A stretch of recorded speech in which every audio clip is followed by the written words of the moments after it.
there is I do get asked this question a lot. I know we're not talking about that, but I'll still say this because it's important. Yeah. How do you deal with competitors, right? That gets asked to Right. me a lot, Yeah. and because I am in an industry where there are a lot of competitors. How do we deal with that? So. Yeah, how I deal with it, I know like maybe other founders do it differently, but how I deal with them is like I make my competitor my customer. Hello, everybody, and welcome back. It is your favorite time of the week. It's my favorite time of the week. It's time for Leaders Talk. And as usual, I am your intrepid host, Andrew Dupe, head of communications here at Leaders Brands. And today I have with me as my guest, I'm sure you're all excited to meet him, it's Vasanthan Ramakrishnan. Now, he is the founder and chair of Feminist Pen Foundation. That is an award-winning international nonprofit organization that focuses on building global advocacy for human rights at some of the world's most oppressed populations, while also making small leaps forward, closing the global gender and parity gap. So he's won 7 national awards, 1 international award for his work in human rights, and he's building Feminist Pen to reach over 500,000 people in 17 plus countries. That's pretty good work there, Voss. Further, he also leads research as a chief scientist at the Center for Innovation and Emerging Technologies, developing technology for digital child safety. And oh no, ladies and gentlemen, he's not done there. He's also an expert author. He's going to be the author of Success DNA, which we're going to talk about today. And he also writes about a large range of topics about large language model applications, cyber safety, child rights, human advocacy, and thought leadership. And he works on platforms such as D-Zone. He's been featured in Entrepreneur Magazine, Business Touch Magazine, many others. Voss, I'm out of breath. Oh I my, mean, thank you I so much thought for I the kind accomplished a introduction. lot by making myself eggs and grits for breakfast this morning. I felt not lazy for getting cereal. That's right. Man, that's Yes. a CV. Thank you so much. Thank you so much. I think I've been pretty fortunate. I'm really excited to be here, Andy. Love to talk to you here. Thank you so much for that Yeah, kind absolutely. introduction. Yeah, so I mean that introduction, it kind of scratches the surface a little bit, tells us about what you do. But so for Mhm. our audience, what about all of that does not Mm. tell us about Voss? What are we missing that you want our audience to kind of know about you? Got it. Awesome. So, yeah, I think that was a great introduction, covered my highlights, but I kind of want to go back to where it all started. Yeah. My early 20s and I know like most of my articles, I do a lot of interviews and articles and whatnot. I do a lot of podcasts, but all of those things like kind of talk about my success stories, but not a lot of them go back to like where I kind of started and or my failure stories because we don't really talk about them outside. But I do want to make this interesting and talk about that a little bit. I do Okay. think that kind of shining light on that can give readers also a lot of information about, hey, not everybody just comes out successful in the first try, right? I mean, there's a lot of Yeah, stuff that absolutely. happens sometimes. Exactly, right? Exactly. And I don't want someone who is feeling discouraged to not launch their business because they failed one time to not do it. Maybe let my story kind of serve as the encouragement for them to do that. So Yeah. yeah. All right. So starting from, I guess, like my early 20s, I want to say about 22, 23, which was in 2018. I'm 30 right now. 2020, 22 or 23. The first move that I did was basically I bought a condo with my mother. And that is the first ever purchase I've ever made, like a big purchase, of course. I did that with my mother. I had a lot of videos that I had gone through YouTube at that point. I did have a good credit score. That was really important. But I had a lot of advice from a lot of folks. Of course, I didn't really know what I was doing in there. Like, I didn't even know how a condo purchase works, how rentals work, and all that. Not really, but I still wanted to do that. That was a great move that I did. But then right out of there, I also wanted to launch a fashion brand. I don't know why, but I wanted to do it. I didn't expect that. Yes, yes, because I'm not really pursuing it right now, but it is a failed venture, and it is really important for me to talk about it. I wanted to name it Handcrafted with a K. Mhm. I had a big network at the time with a few places, where manufacturing for textiles and fabrics was pretty famous back home, of course. And this is like, of course, back home. And I thought, you know what, I would have a online plus storefront hybrid and call it handcrafted, would have an Instagram page and just that was also kind of the time that I think I saw a lot of clothing brands running a lot of ads on Facebook, and they were seeing a lot of success because I saw like 100,000 likes on something, or they would have like a million followers and whatnot. I was naturally drawn to that, just wanted to see how that was. Of course, without thinking about the audience, without thinking about how the market will look like, without thinking about what kind of a team I should be having. If I were to have a storefront, one of the strategies, I didn't think about that.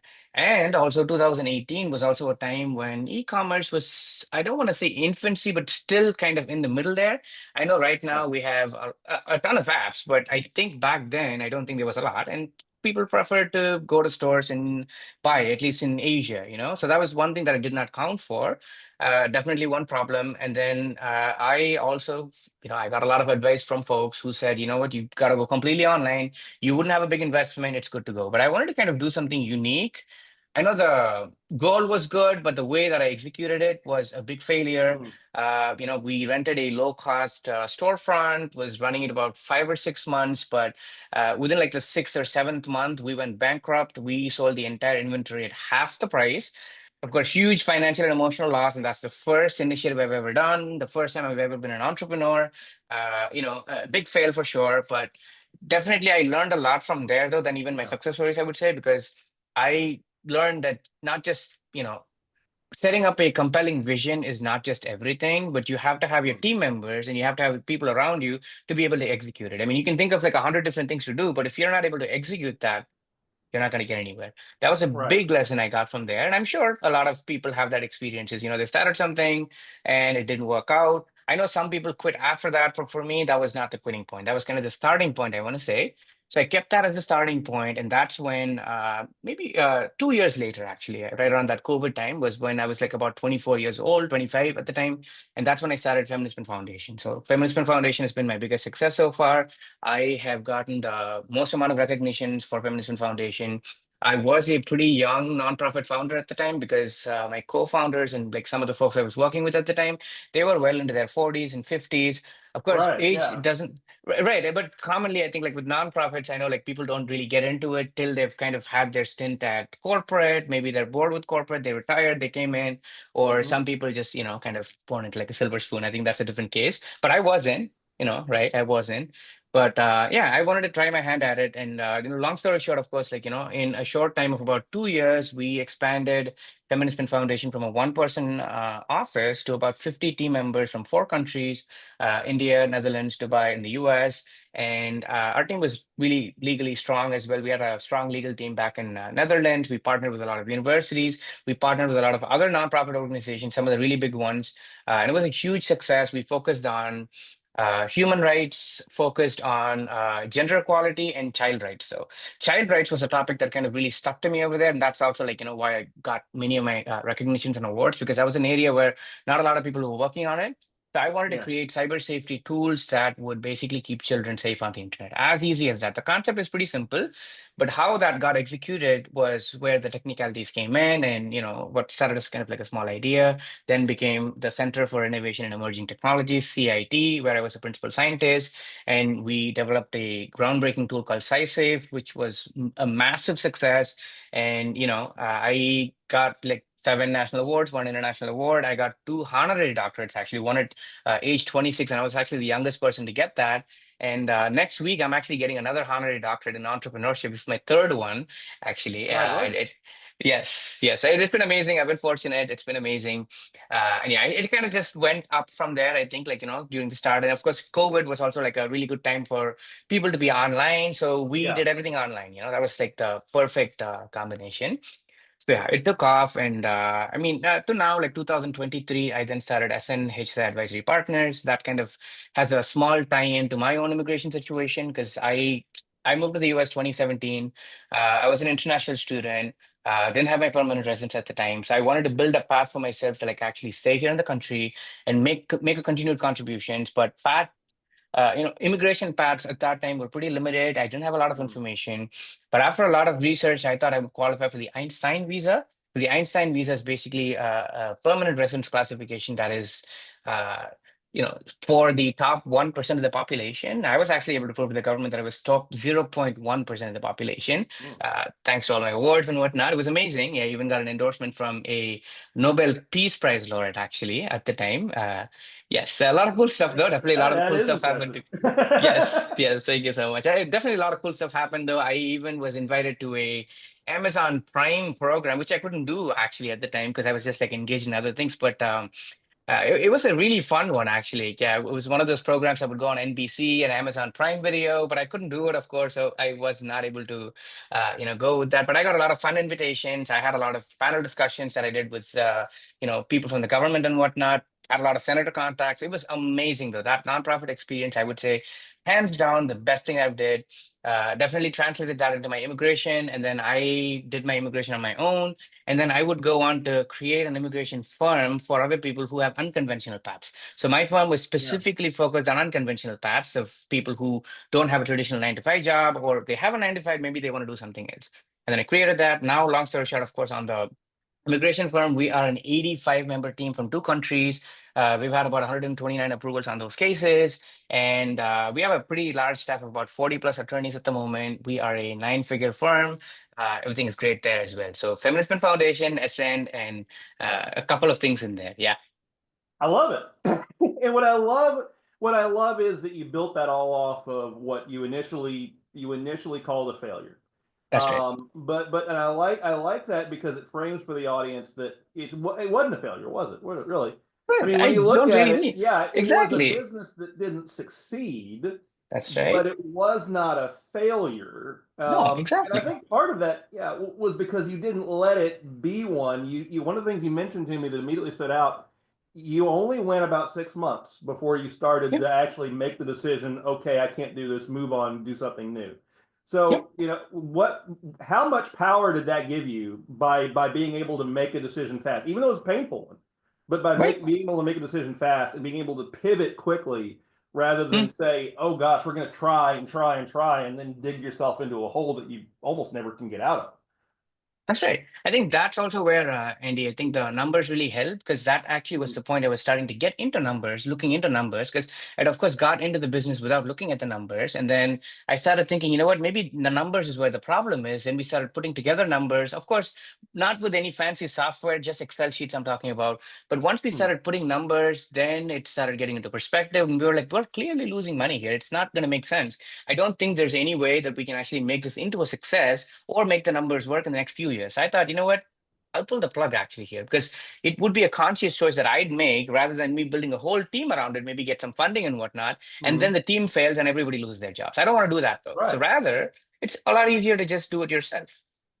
Yeah, and that I think is a really a strong lesson to be taken from this because yeah, you can't let your if you're going to fail, fail fast. I think is That's that's right. something Alex Mendoza told me once, and I've Mm. held that really close for a Mm. long time. Is if you're gonna take a risk on something, take a risk, do it, but make sure that if it's not going to work, you've got something to immediately say, okay, I'm going to move on and fall back on this.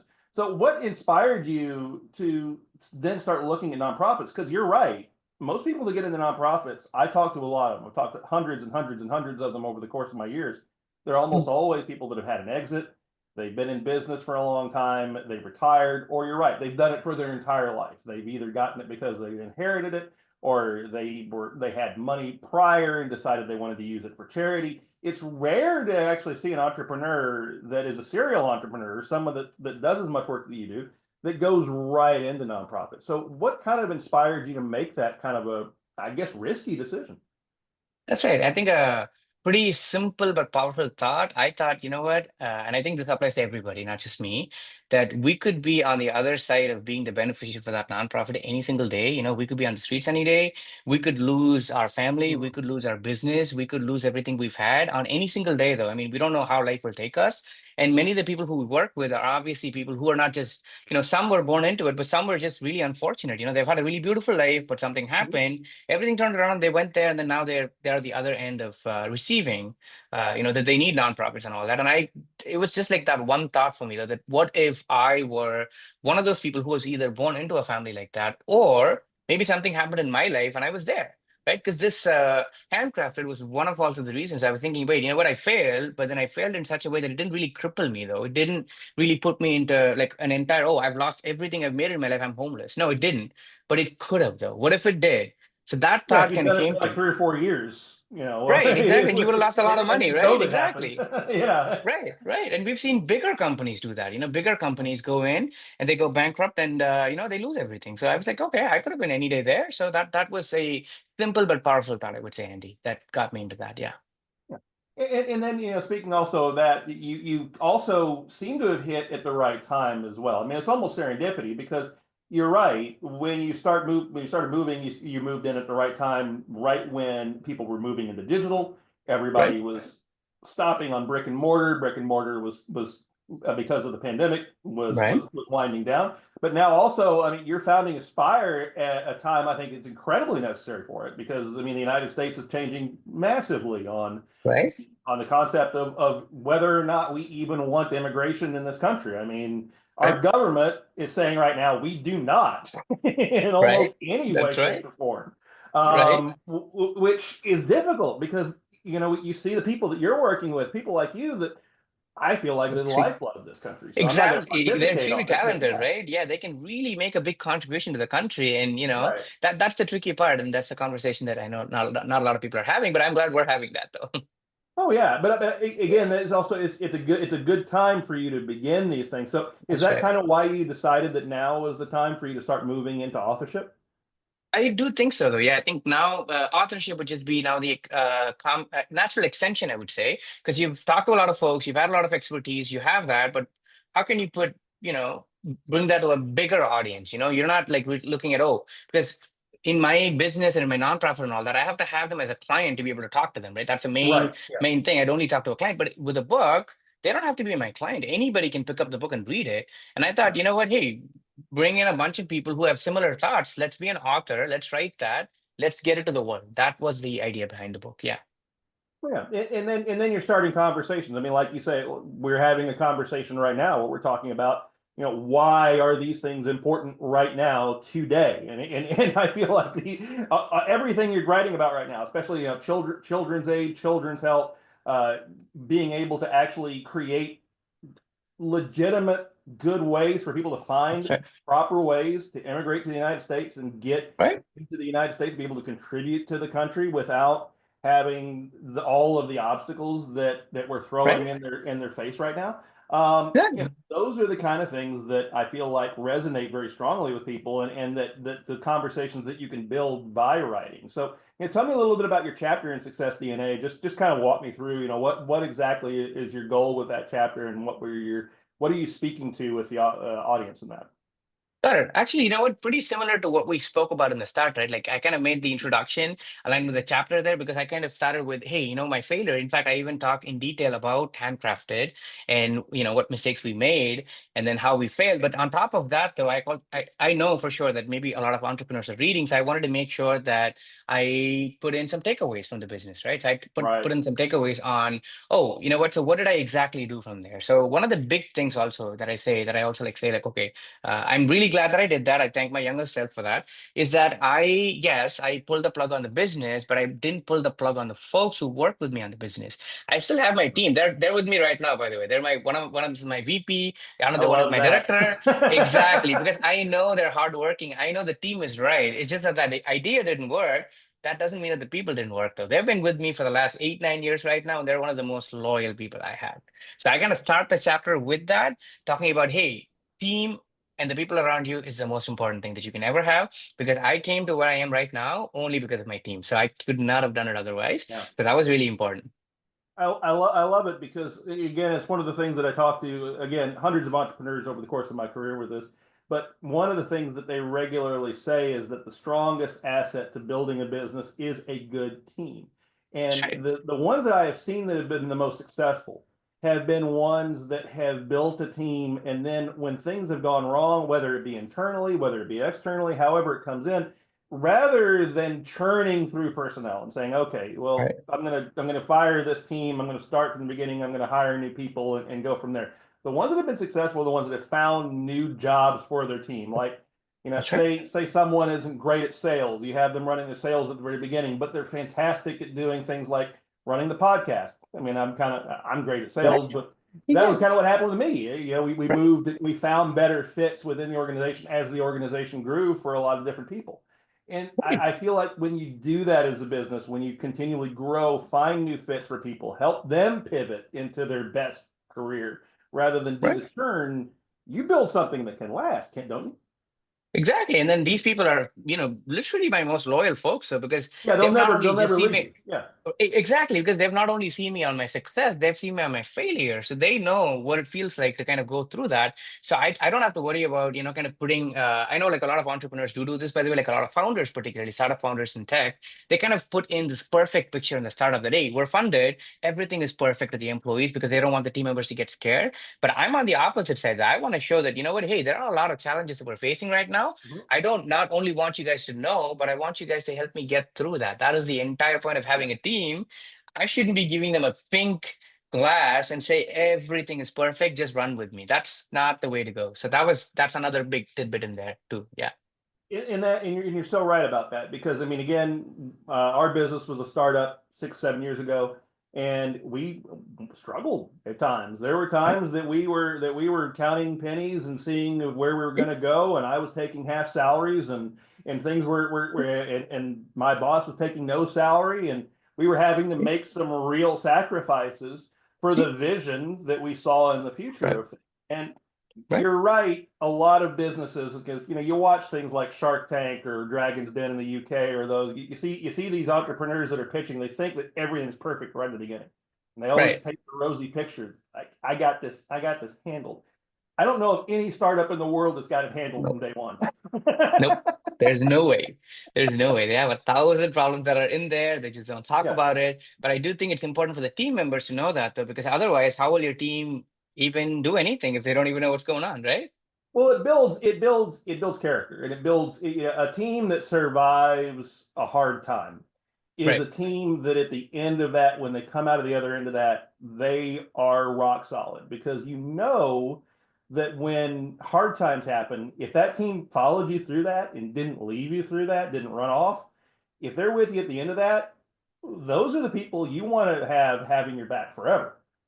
That's exactly right. That's exactly right. I'm really hoping that they'll just retire with me because I don't see any time that I'm gonna ask them to leave. I think this is perfect, and that's really important because at least with the I know that there are a lot of more team members who came in after that. We have an 80-member team with SN right now, but I think the fundamental concept is that you have to have those loyal members, even if they're like one person or two people, three people, five, whatever that number is. Have those loyal people with you though, because they will definitely get you to where you need to be and they Right. will help you execute your vision. That's really important. Though. If you really, really, really like, have them, that's important. Yeah, Well, once you have that core, it becomes that core becomes what builds the business later. Because you exactly. start with those 5 or 6 people that have been with you from the very beginning and they know how to do everything. That's how you train the next 20. And then those 20 train the next 40, and those 40 train the next 400. Exactly. And in that way, you build a culture rather than just build a bunch of people that you've hired and are here temporarily. Exactly. And I get that conversation a lot too, Andy, by the way, because this is one other funny thing. I know I'm going to add this in there is I do get asked this question a lot. I know we're not talking about that, but I'll still say this because it's important. Sure. How do you deal with competitors, right? That gets asked to Right. me a lot. Yeah. And, because I am in an industry where there are a lot of competitors. How do we deal with that?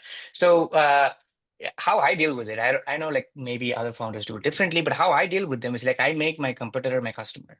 So I build a product or service and make my competitor my customer. Mhm. So, they're no longer my competitor, they're my customer. So that's something that I really say. And now to add to that, of course, not related, but to add to that is empowering your team. Yeah. Train your team, build your team so that they take care of your business. I know there's even a famous quote, I think that an entrepreneur talked about saying, take care of your team, they'll take care of your business. That Yeah. holds true, I think, forever. I don't think that's ever going to change, Yeah. but it is important. Yeah. And I don't think it can be said enough either, because I know that most of the people that I talk to, most of my guests on this show, and most of our authors, they know that. But there's Mhm. so many people out there that don't know that. It's like you just watch it every single day, and even they run into people, and you run into people. I'm sure in business, your competitors Right. that don't follow that philosophy, especially in American business, that's very much Right. churn, churn, churn. It's Yeah, look at drive or numbers die. and Yeah. right. Sometimes it's a good thing, I agree, but sometimes it's not a Sometimes, good thing. but yeah, I prefer the way you're doing it and the way my Right? business. Right? Yeah. See, exactly. It's a win-win, I would say. It's a win-win. Yep.